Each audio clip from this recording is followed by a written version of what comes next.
Have you ever watched someone with average talent keep rising, while someone with real ability stays stuck in the same place year after year?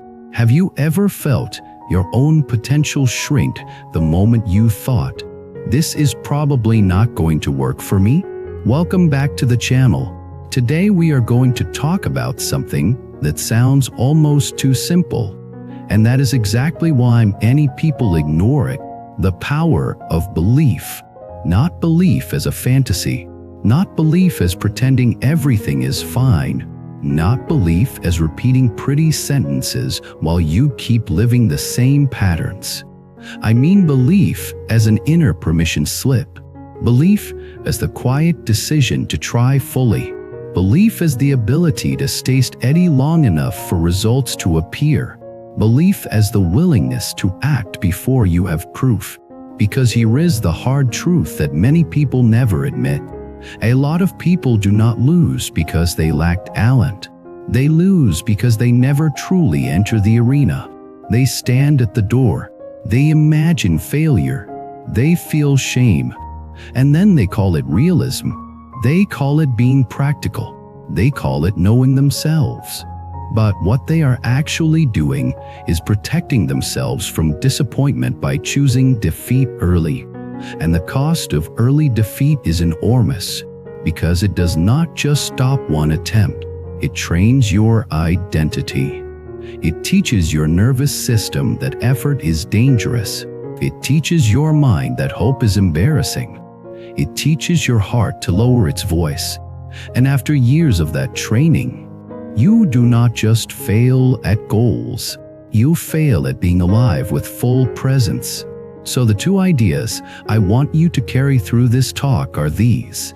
First, belief is not magic, but it is a multiplier.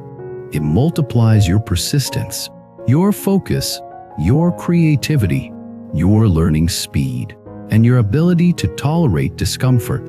Second, disbelief is not neutral. Disbelief is a slow poison. It does not only make you cautious, it makes you passive. It makes you half-try. It makes you sabotage your own future. Then you blame fate. Now let me tell you a story that will feel familiar, even if the details are different. There was a young man named Adrian. He was not lazy. He was not stupid. In fact, he was sharp. He learned quickly. He had moments where you could see real brilliance. But he had a pattern. He would start something with excitement, and then the moment he hit resistance, his belief would collapse. Not because he lacked discipline, but because he carried a quiet certainty that he would fail anyway. So he would say things like, "I already know how this ends," or "I am just not one of those people," or "I always mess things up." He said these sentences like they were facts, like weather forecasts. And because he treated them like facts, his body followed them. He would procrastinate. He would delay. He would avoid asking for feedback. He would avoid being seen. He would do the minimum. He would keep an escape route open in his mind, so that if he failed, he could say, "I did not really try." That last part is important. Many people choose half effort so they can protect their ego. If you do not try fully, failure does not hurt as much. You can tell yourself you could have succeeded if you cared more. This is a very common psychological defense, but it has a brutal consequence. It prevents real growth, because growth requires full contact with reality. You need to actually do the thing. You need to stay long enough to learn. You need to experience discomfort without quitting immediately. You need to make mistakes and survive them. Adrian did not realize that his disbelief was not protecting him. It was trapping him. Then something happened. A friend invited him to join a small project. Nothing huge, just a collaboration. They needed someone with Adrian's skill set. Adrian hesitated, but he agreed. He told himself, "I will try, but I do not expect much." They began. The first week went fine. The second week, they hit a problem. A technical issue, a deadline, a disagreement in direction. The old feeling rose in Adrian's chest. The feeling that says, here it is. This is where I fail. This is where people see I am not good enough. This is where I get embarrassed. He almost quit. But his friend said something that changed him. The friend did not say, believe in yourself. The friend said, do not decide the ending before you finish the chapter. That sentence was like a light switch. Adrian realized he had been making a decision too early. He had been writing the ending in his head before he even did the work. And because he wrote the ending, he acted as if the ending was already true. So he tried something different. He did not force himself to feel confident. He simply refused to write the ending. He said, I do not know yet. I will keep going. That was his first real belief. Not belief in guaranteed success. Belief in continued effort. He stayed. He learned. He fixed mistakes. He asked questions. He tolerated the awkwardness of not knowing. He tolerated the discomfort of being a beginner in certain areas. And something surprising happened. The project succeeded.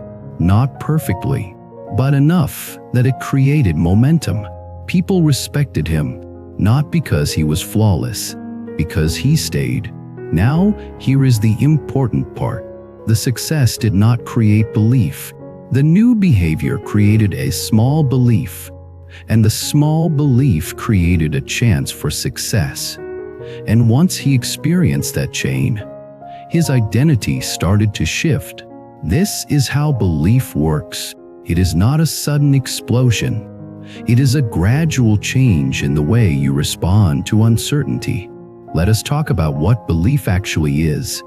In a grounded way, belief is a set of assumptions your mind uses to decide how much effort is worth spending. If you believe effort can lead to improvement, you invest effort. If you believe effort is pointless, you conserve energy and avoid risk. If you believe you are the kind of person who can learn, you try again after mistakes. If you believe you are the kind of person who always fails, you interpret mistakes as proof, and you stop. So belief shapes action. Action shapes results. Results shape identity. Identity shapes future belief. That is a loop. In spiritual language, you can call it karma. Cause and effect, not as superstition, but as lived mechanics. You plant a cause inside the mind, and it produces effects in behavior. Behavior produces effects in life. Those effects come back and reinforce the original cause. This is why belief has power, because belief is not just a thought. It is a seed that grows into a life. Now, some people hear this and they say, are you saying I can believe my way into anything? No, reality has limits. Your starting point matters. Your environment matters. Your body matters. Your responsibilities matter. Luck exists. Timing exists. But here is what also exists: the human tendency to lose before trying. Belief does not guarantee winning. It guarantees participation. Disbelief does not guarantee safety. It guarantees regret. So the real question is not, can belief make everything happen? The real question is, how much of your life have you never lived fully because you decided too early?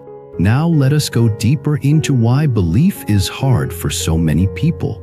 Because many people have been hurt by hope.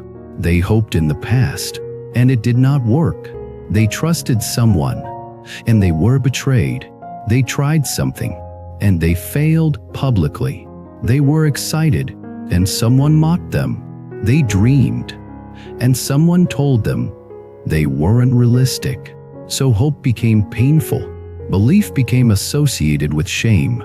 And when belief becomes associated with shame, you avoid it. You say you are being realistic, but you are actually being protective. Again, this is human, so the practice is not to shame yourself for disbelief. The practice is to heal the part of you that learned belief was dangerous. Let me tell you another story.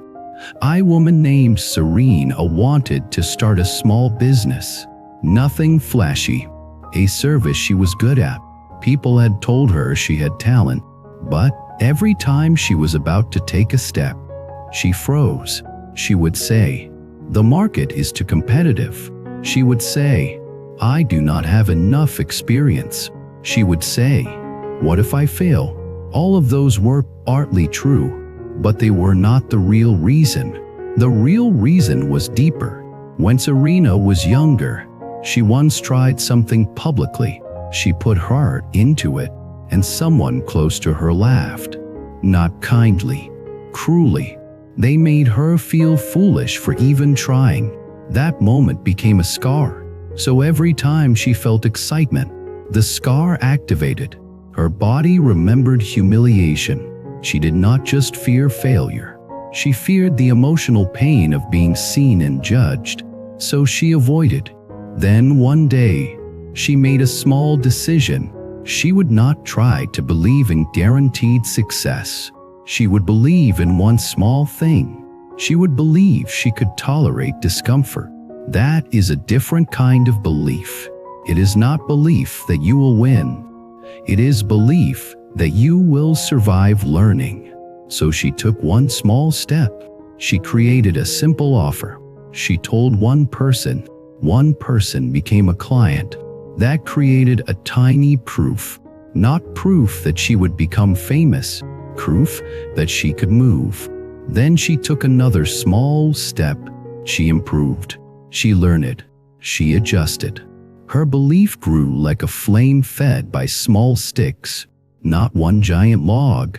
This is the way belief grows for most people. It grows through evidence created by action.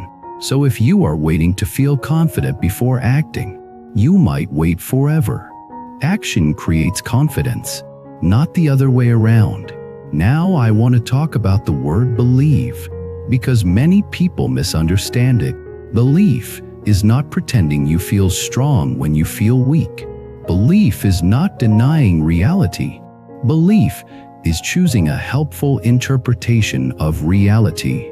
For example, if you fail at something, you can interpret it as proof you are worthless, or you can interpret it as feedback.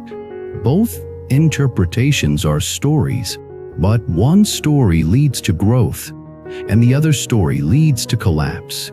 Belief is choosing the story that allows you to keep practicing. This is why spiritual traditions emphasize the mind, not because the mind controls everything, but because the mind controls your relationship to everything. If your mind says, "This is impossible," you stop.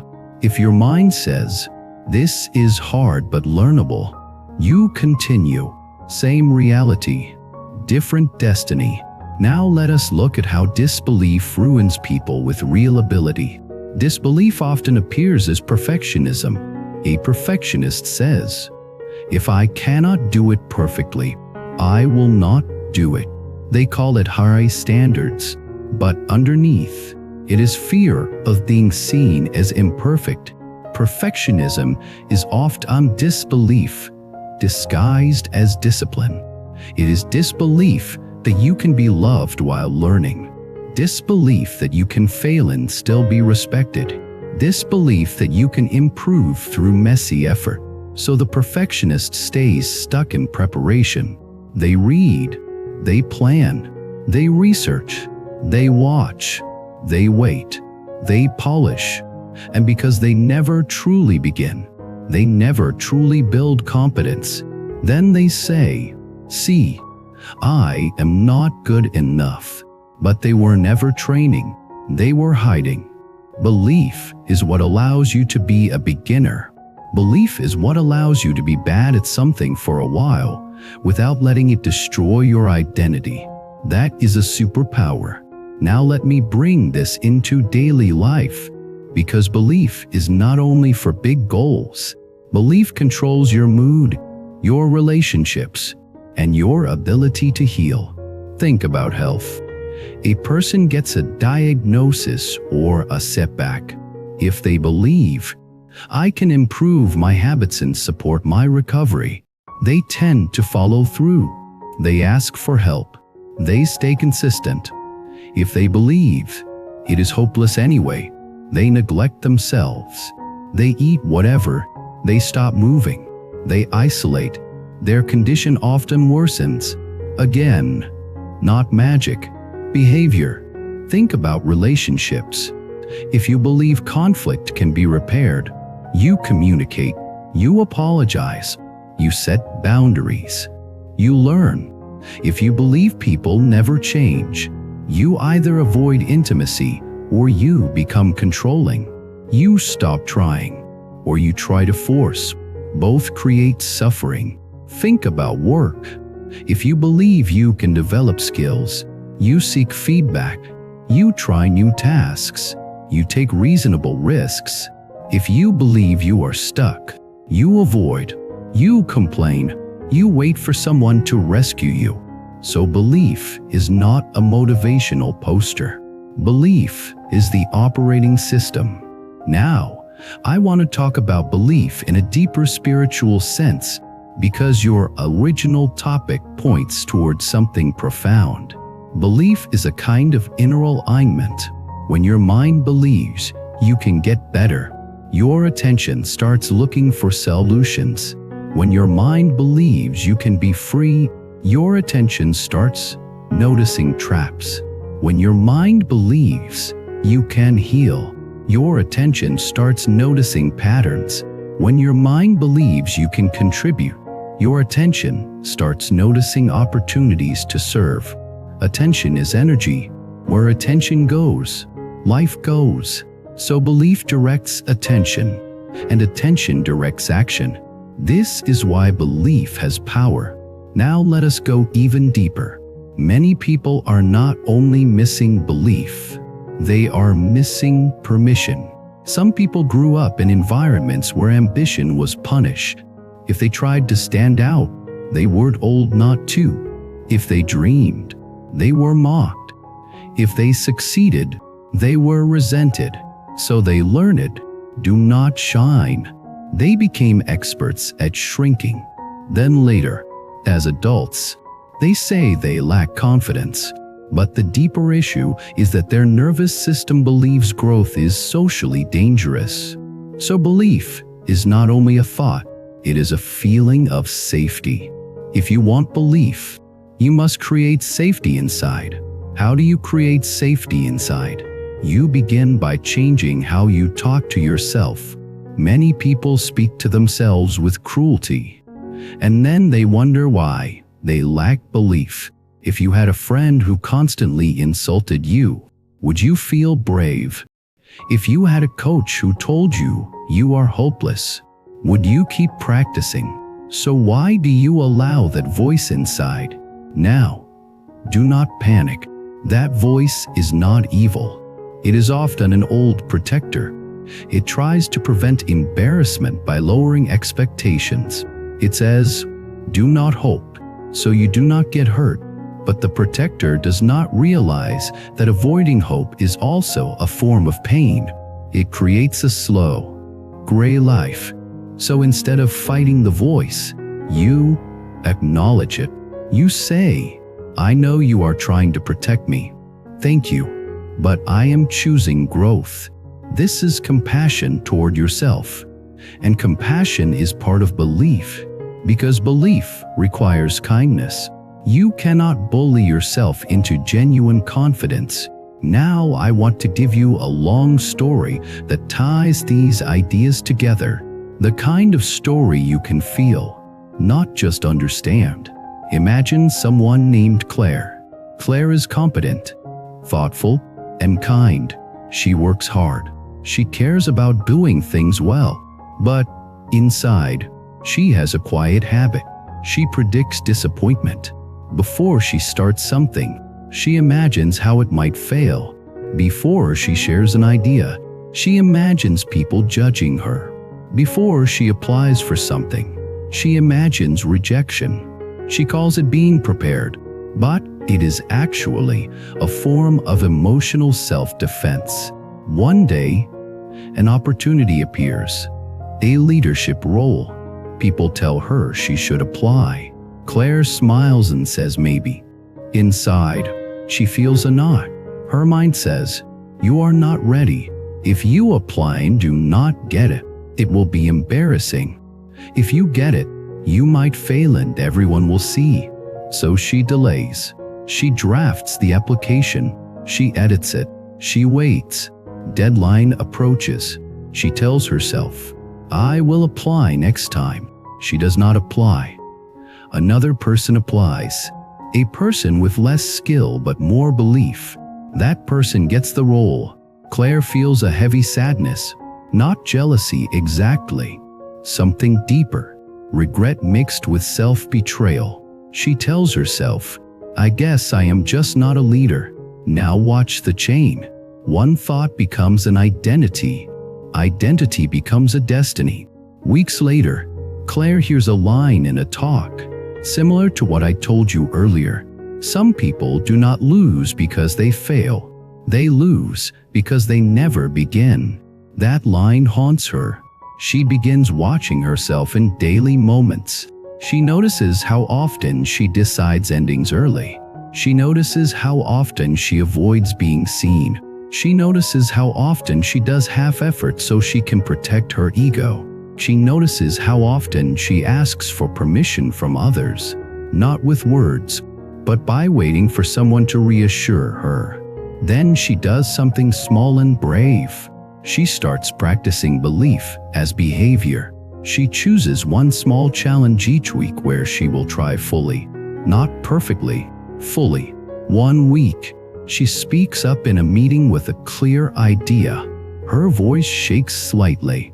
She still speaks. Afterward, she feels a rush of fear. She waits for judgment, but nothing terrible happens. A coworker nods. Someone asks a question. The world does not end. That is evidence. The next week, she applies for a small program. She submits before she feels ready. She feels anxious, but she submits. That is evidence. The next week, she asks for feedback on her work, not fishing for praise, but inviting growth. That is evidence. Slowly, Claire starts building a new identity, not the identity of someone who always wins, the identity of someone who shows up. Now, something changes in her social energy. People start treating her differently. They include her more. They ask her opinions. They see leadership in her.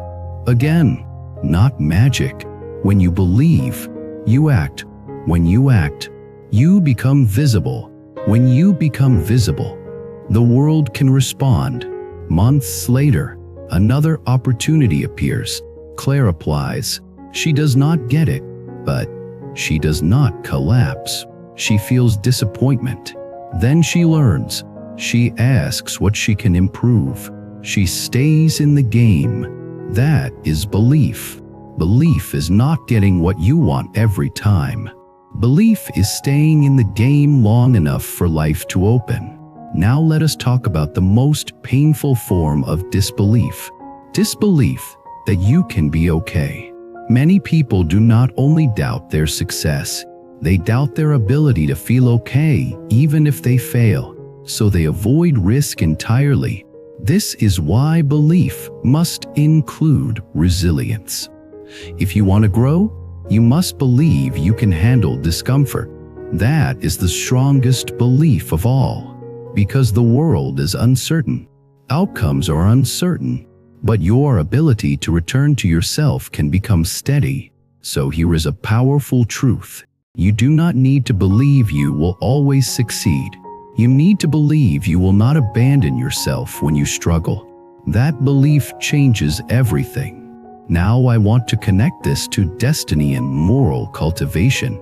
Because your original topic carries that spiritual flavor. When you believe in your capacity to grow, you become less bitter. You stop seeing life as a fixed punishment. You stop blaming fate for everything. You start taking responsibility without self-hate. Responsibility without self-hate is wisdom. Self-hate is a trap.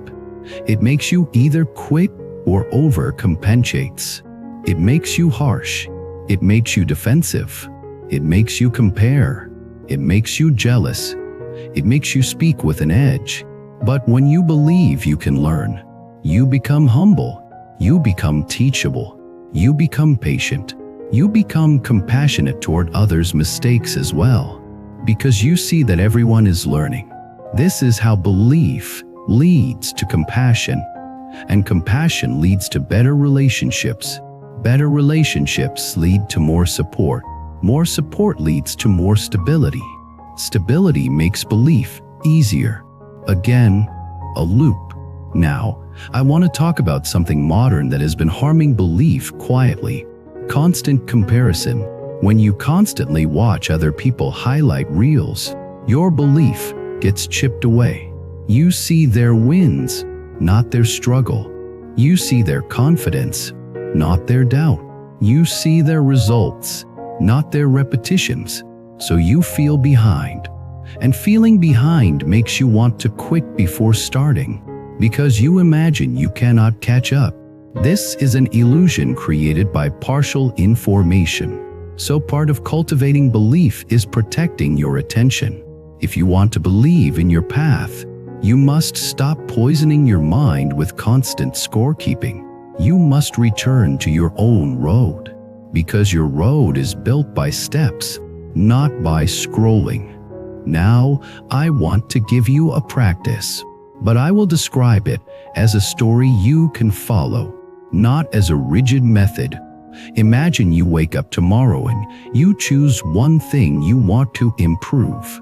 Just one, not a life overhaul. You write it down in simple language, something like, I want to get stronger. I want to improve my skills. I want to communicate better. I want to heal my sleep.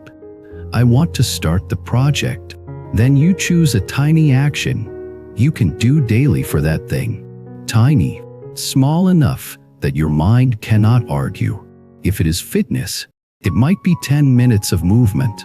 If it is learning, it might be 15 minutes of practice. If it is writing, it might be 2 paragraphs. If it is saving money, it might be tracking one expense. Then you do it for 7 days. At the end of 7 days, you do not evaluate your results. You evaluate your identity. Did you show up? If you showed up, belief grows, because belief is built from self-trust. Self-trust is built from promises kept, and promises kept are built from small daily actions. This is how belief becomes real. Now let me address the part of you that says, I have tried before and failed. Of course you have. Everyone has. Failure is not a verdict. Failure is part of training. If you never fail, you are not attempting anything that stretches you. So the question is not, have you failed? The question is, what did you decide about yourself because you failed? If you decided, I am hopeless, you will stop. If you decided, I am learning, you will continue. Same failure, different belief. Now, I want to bring this toward the heart, because belief is not only about success, it is also about meaning. Many people feel empty because they stop believing that their life matters. They go through routines. They survive. They distract. But they do not feel a deep yes inside. Often that deep yes returns when you commit to a path of practice. When you commit to becoming wiser, kinder, steadier. When you commit to cultivating your mind. When you commit to serving in some way, even small, because meaning is a form of belief too. Belief that your actions have value. And when you believe your actions have value, you move differently. You speak differently. You treat others differently. You treat yourself differently. That changes your life. Now I want to share a closing reflection that I think will land. Many people wait for confidence before they begin, but confidence is often the reward for beginning. Many people wait for proof before they believe, but proof often arrives after you act. Many people want a guarantee before they risk, but life does not give guarantees. Life gives feedback. So the real spiritual maturity is to act with sincerity without requiring certainty. That is faith in the most practical sense. Faith is not blind optimism. Faith is the willingness to plant seeds, even when you cannot see the harvest yet. And that is how destiny changes. Because destiny is not only what happens to you. Destiny is what you keep practicing when nobody is watching. So I want to ask you something simple. Where in your life have you been deciding the ending too early? Where have you been quitting in your mind before you even begin? Where have you been calling fear realism? And what would change if you stopped writing the ending and simply finished the chapter? Thank you for staying with me today. I want you to share your story in the comments. Have you ever realized you are losing before you began? What happened? What helped you rebuild belief? Your story might give someone else the courage to try again with a full heart. If you want more long-form talks like this on wisdom, compassion, cause and effect, and the daily cultivation that transforms destiny, subscribe to the channel, like the video, and leave a comment so this message can reach the people who need it most. And if you want to support the channel even more, consider joining the membership so we can keep creating deeper content that helps you live with clarity and steady inner strength. At the end of the day, we all need something that brings us back to ourselves. Something that reminds us to slow down, breathe, and stay centered. Simple bracelet can do exactly that. Every bead you touch brings your mind back to calm, back to clarity, back to the present moment. If one of the bracelets you just saw resonates with you, you can find the purchase link in the video description and explore more beautiful styles in our channel store. Let the one meant for you find its way to your wrist.